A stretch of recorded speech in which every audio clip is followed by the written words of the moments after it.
रघुकुल में भी थी एक अभागिन रानी। कौन सी कठोर कहानी चलती रहे कि रघुकुल वंश में, रघुवंश में एक ऐसी रानी थी जो बड़ी कठोर थी। ये कहानी जो है ये चलती रहे, युग युगों तक चलती रहे। और निज जन्म जन्म में सुने जीव यह मेरा, धिक्कार उसे था महास्वार्थ ने घेरा। प्रत्येक व्यक्ति, जीव यानी जीव जिसने जीवन धारण किया है, तो वो जीव जो है ये जन्म जन्मांतर में, यानी एक ही जन्म में नहीं, हर जन्म में मेरी इस कहानी को सुनता रहे और मेरे इन पापों को देखता रहे, सुनता रहे। धिक्कार उसे था, ये हमेशा धिक्कारते रहे, मेरा तिरस्कार करते रहें कि बड़ी वो स्वार्थी थी, उसे स्वार्थ ने घेरा था। इस बात को वो हमेशा याद रखें। जब कैकेयी ने इस तरीके का वचन बोले तो राम ने उनसे कहा, 100 बार धन्य वह एक लाल की माई, कि 100 बार धन्य है वो एक माता, एक पुत्र की माता जिसने भरत जैसे भाई को जन्म दिया है।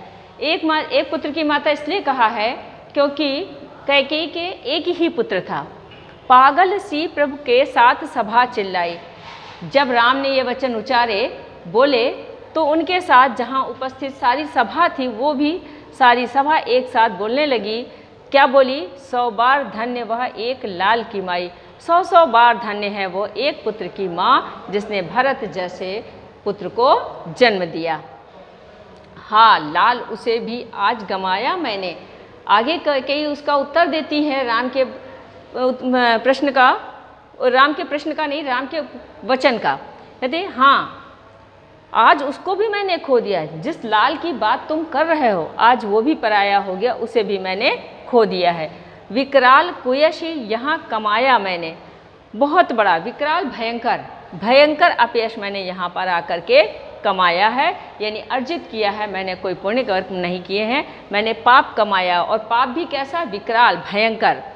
निज स्वर्ग उसी पर वार दिया था मैंने। आगे कैकेयी कह रही, मैं स्वार्थ में इतनी अंधी हो गई थी कि मैं अपने स्वर्ग जैसे सुखों को उस पर निछावर मैंने कर दिया था, और मैंने हर तुम तक से अधिकार लिया था मैंने। अब आगे कह रही हैं कि मैंने क्या किया था कि मैंने जो तुम्हारा अधिकार था सिंहासन, जो तुम्हारा अधिकार था सिंहासन, उसको भी मैंने तुमसे छीन लिया था। किस लिए छीना था? स्वार्थ में अंधी होकर के। मैं अपने पुत्र को सुखी देखना चाहती थी, उसे स्वर्ग जैसे सुख देना चाहती थी, इसलिए मैंने तुम्हारे अधिकारों को तुमसे छीन लिया था।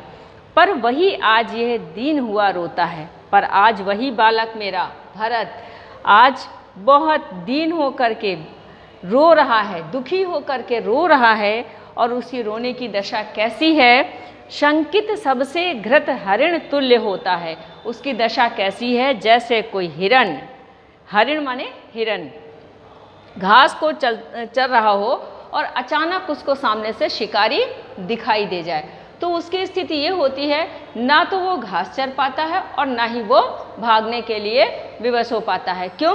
क्योंकि उसे पता है भागूंगा तो भी मारा जाऊंगा और घास चरूंगा तो भी मारा जाऊंगा। इससे तो यहाँ पर उपमा अलंकार है कि उसकी तुलना, भरत की तुलना हिरण से की जा रही है, क्योंकि हिरण की तरह वो विवश बेचारा सिर्फ रो ही रहा है, भयभीत है, दुखी है। तो इस तरीके से ये विलाप करती है कैकेयी